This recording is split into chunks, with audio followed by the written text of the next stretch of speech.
تمہاری منزل یہ نہیں ہے کہ ڈگری مل جائے اور جاب مل جائے، یہ بہت چھوٹے درجے کی چیز ہے۔ میری تمہارے وی سی صاحب کی، تم بچیوں کی، بچوں کی ایک ہی منزل ہے کہ اللہ تو راضی ہو جاؤ۔ اللہ تجھے مرنے سے پہلے حاصل کرنا ہے، ڈھونڈنا ہے، پا لینا ہے، راضی کر کے مرنا ہے۔ لیتک تحلو والایام مریرۃ ولیتک ترضی والانام غضاب ولیت الذی بینی وبینک عامر وبینی وبین العالمین خراب ولیت الشراب من ودادک صافیا وشربی من ماء المعین السراب فاذا صح منک الود فالکل حین وکل الذی فوق التراب التراب۔ اللہ کو پاتے ہوئے جو سودا کرنا پڑے کر جاؤ۔ عبداللہ بن حذیفہ کو رومیوں نے پکڑ لیا، صحابی ہیں، ان کو آگ میں ڈالنے لگے تو وہ رو پڑے۔ تو لوگوں نے رومی بادشاہ سے کہا کہ یہ رو پڑا ہے، ڈر گیا ہے، ان کا لے آؤ، میرے پاس لے آؤ۔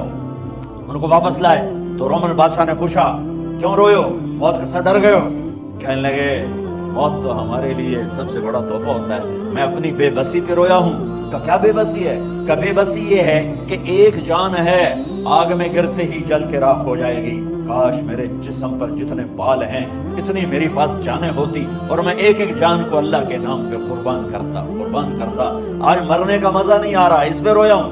تو بادشاہ اتنا حیران ہوا، انہوں نے کہا تو میرا ماتھا چوم دے اور میں تمہیں آزاد کرتا ہوں۔ تو اس کا ماتھا چوما، انہوں نے چھوڑ دیا۔ 2000 سال پیچھے چلے جائیں، فرعون دنیا کا واحد انسان ہے جس نے کہا انا ربکم الاعلی، میں سب سے بڑا رب ہوں، اور اپنے آپ کے رب ہونے کا دعویٰ انسانوں میں صرف فرعون کا ہے۔ اس کی باندھی مسلمان ہو گئی، موسیٰ علیہ السلام کا کلمہ پڑھ لیا، ایمان چھپتا نہیں، وہ پتہ چل گیا۔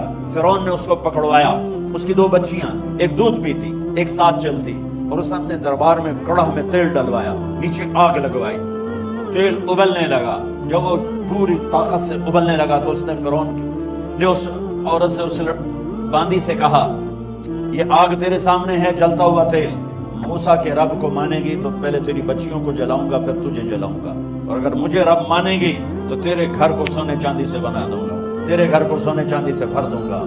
اللہ کا پا لینا یہ میری آپ سب کی معراج ہے، اور اللہ کو کھو دینا میرے آپ سب کے لیے ہلاکت اور تباہی ہے۔ سنو اس نے کیا کہا؟ اللہ نے اپنی محبت کو ماں سے تشبیہ دی ہے، باپ سے نہیں دی۔ اور چھوٹا بچہ زیادہ ممتا کو لیتا ہے۔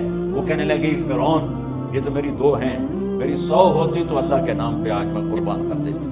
فَقْضِ مَا أَنْتَ قَاضٍ، کر جو تجھے کرنا ہے۔ تو پاگل ہو گیا، غصے میں کہنے لگا اس کی بڑی بیٹی کو ڈال دو۔ تو انہوں نے اس کو یوں ٹانگوں سے پکڑا اور وہ چیختی چلاتی ہوئی تھی۔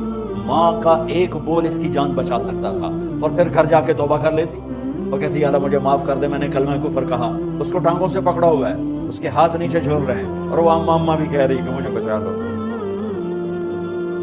ماں نے اپنی آنکھوں سے بچی کو تیل میں یوں ڈوبتے دیکھا، اور پھر وہ ابھری جیسے مچھلی تلنے کے لیے، جیسے مچھلی تلی جاتی تو باہر آ جاتی، اوپر آ جاتی، تو وہ ایسے بلبلے اٹھ رہے تھے۔ وہ ایک ہی لمحے میں اس کی تو جان گئی، ایک آنسو کا قطرہ اس نے نہیں نکلنے دیا اپنی آنکھوں سے، اور اپنے دل کو جب مضبوط کیا تو میرے رب کی غیرت، میرے رب کی رحمت محبت حرکت میں آئی۔ اللہ نے ماں کی آنکھوں سے پردہ ہٹا دیا، اور ماں نے اپنی بیٹی کی روح کو نکلتے دیکھا، اور وہ کہہ رہی ہے اصبری یا ام فإن لك من الأجر كذا وكذا۔ ماں جی ڈرنا نہیں، صبر کرو، جنت تیار ہے، جنت تیار ہے، خوش رہو۔ معصوم بچی کو تو پتہ بھی نہیں تھا کہ کیا ہونے والا ہے، اس کو پکڑ کے یوں ڈالا، اس کی تو آہ بھی نہ نکلی، اور وہ مچھلی کی طرح تلی گئی۔ اب پھر ماں کا کلیجہ پھٹا، اللہ نے پھر آنکھوں سے پردہ ہٹایا، اور انہیں اپنی بچی کی روح کو نکلتے دیکھا، اور وہ کہہ رہی ہے اصبری یا ام فإن لك من الأجر كذا وكذا۔ ماں جی تھوڑی دیر کا صبر، جنت تیار ہے، جنت تیار ہے، جنت تیار ہے۔ اللہ کو پایا سب کچھ پایا، اللہ کو کھو دیا سب کچھ کھو دیا۔ جب اس کو پکڑ کے لے جانے لگے، اس نے فرعون کو دیکھا، فرعون اس کی آنکھوں میں آنکھیں نہیں ڈال سکتا، نظریں نیچے ہوں گی اس کی۔ کہنے لگی میری ایک بات مانو گے، میری ایک خواہش پوری کرو گے؟ فرعون نے پوچھا کیا؟ کہ جب میں بھی جل جاؤں تو میری اور میری بچیوں کی ہڈیوں کو اکٹھے دفن کرنا، باہر پھینک نہ دینا، دفنا دینا۔ فرعون نے کہا تمہاری یہ خواہش پوری کی جائے۔ انہوں نے کہا پیچھے ہٹ جاؤ، میں نے اللہ کو جان دینی، مجھے دھکا دینے کی ضرورت نہیں ہے، میں اپنے اللہ سے ملنے جا رہا ہوں۔ سبحان اللہ۔ جب اللہ مطلوب ہوتا ہے تو موت محبوب بن جاتی ہے، جب اللہ کی نافرمانی ہوتی ہے تو موت سے نفرت ہو جاتی ہے، مرنا عذاب نظر آتا ہے۔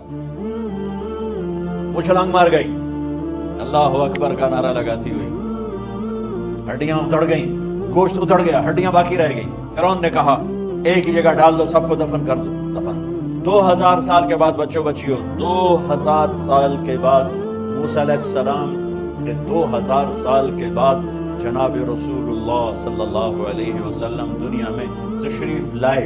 40 سال کی عمر میں نبوت ملی، 50 سال کی عمر میں معراج ہوا، 2050 سال کے بعد میرے نبی کی سواری بیت المقدس جا رہی ہے، اور بیت المقدس پر جب وہ اوپر پہنچے ہیں تو مصر وہاں سے قریب ہو جاتا ہے۔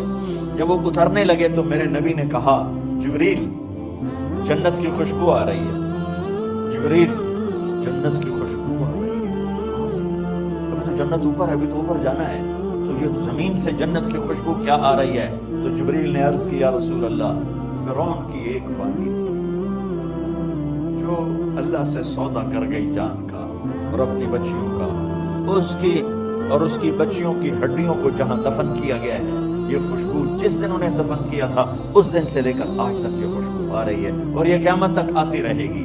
اللہ اپنے نام پہ قربان ہونے والوں کی یوں قیمت لگاتا ہے، پہلے اپنی منزل طے کرو، پہلے اپنی منزل طے کرو، پہلے اپنی منزل طے کرو کہ مجھے اپنی زندگی کی سے لینا کیا ہے، مجھے اللہ کو پانا ہے، مجھے اللہ کو پانا ہے۔ میں نے اللہ کی قسم، اگر اللہ راضی ہے تو پھر موت سے بڑھ کر کوئی تحفہ نہیں، اس سے بڑھ کر کوئی خوبصورت پیغام نہیں، اور اگر اللہ ناراض ہے تو موت سے خوفناک کوئی پیغام نہیں۔ عمر بن عبدالعزیز 3 بر اعظم پر حکومت کی، عمر بن عبدالعزیز، بنو امیہ، مروان 9 مہینے حکومت کی، اس کا بیٹا عبد الملک بن مروان 21 برس حکومت کی، اس کا بیٹا ولید 10 سال حکومت کی، اس کا بیٹا سلیمان 2.5 سال حکومت کی، اسی تخت پر بیٹھے عمر بن عبدالعزیز۔ پہلے تینوں نے اللہ کے شریعت کو قربان کیا حکومت کے لیے، عمر بن عبدالعزیز نے اپنے آپ کو قربان کیا اللہ کے لیے، حکومت کو پاؤں کے تلے رکھا اور اللہ کی رضا کو سامنے رکھا۔ ان کو زہر دیا گیا، جب ان کی موت کا وقت قریب آیا تو انہوں نے رجا بن حیوہ کو بلایا، سننے والی بات ہے بچوں، ان سے فرمانے لگے سنو، میں نے 3 بادشاہوں کو قبر میں اتارا، آپ بچیاں تو قبرستان جاتی نہیں، ہم تو اپنے ہاتھوں سے قبر میں اتارتے ہیں اور اوپر مٹی ڈالتے ہیں اور اوپر اینٹیں ڈالتے ہیں اور پھر منو مٹی میں دبا کے واپس آتے ہیں، یہ منظر آپ بچیوں کے تو دیکھنے کا بھی نہیں ہے۔ وہ کہنے لگے میں نے 3 بادشاہوں کو مٹی میں ڈالا، لیکن ان کے کفن کی گرہ کو جب کھول کے دیکھا تو ان کے چہرے قبلے سے ہٹ چکے تھے، وہ رنگ ان کے کالے پڑ چکے تھے۔ ولید بن عبد الملک، سلیمان بن عبد الملک، عبد الملک بن مروان، عبد الملک باپ، ولید بیٹا، سلیمان بیٹا، یہ تینوں ان کے چہرے کالے ہو گئے تھے اور ان کا قبلے سے منہ پھر گیا تھا۔ اب میں مرنے لگا ہوں، مجھے پہلے ضرور چیک کرنا کہ میرا اللہ میرے ساتھ کیا کرتا ہے۔ پہلے تینوں کی ظلم کی حکومت تھی، ان کے چہرے قبلے سے کیوں ہٹ گئے؟ آپ کو عجب بات بتاؤں، ولید بن عبد الملک روزانہ تہجد میں کھڑے ہو کے 10 سپارے پڑھتا تھا، 10 سپاروں کی تلاوت تہجد میں کرتا تھا کھڑے ہو کے، اور قبلے سے چہرہ ہٹ گیا۔ سلیمان بن عبد الملک تہجد گزار، چہرہ قبلے سے ہٹ گیا، ظلم کیا، خون کو پانی بنا دیا، حکومت پر شریعت کو قربان کیا، رشتے ناتوں کو قربان کیا۔ اللہ نے قبلے سے چہرے، نمازیں منہ پہ مار دی، روزے منہ پہ مار دیے، حج زکاتیں منہ پہ مار دی، تہجد ان کے منہ پہ مار دی اور ان کے چہروں کو قبلے سے ہٹا دیا اور رنگ کالے کر دیے۔ عمر بن عبدالعزیز نے اسی سلطنت کو عدل سے بھر دیا، کیسی سلطنت کی؟ جب گورنر تھے تو 60 اونٹوں پہ سامان چلتا تھا، جب امیر المومنین بنے تو بچے کہنے لگے ماں سے، بچیاں 12 تھے، ماں سے کہنے لگے کہ عید کا موقع آ رہا ہے، ابا سے کہو ہمیں نئے کپڑے تو لے کر دیں۔ ان کی ماں کا نام ہے فاطمہ، بچوں کی ماں کا نام فاطمہ بنت عبد الملک۔ یہ دنیاوی سٹیٹس میں سب سے بڑی خاتون گزری ہے، آج تک اس کے لیول کی کوئی عورت نہیں آئی۔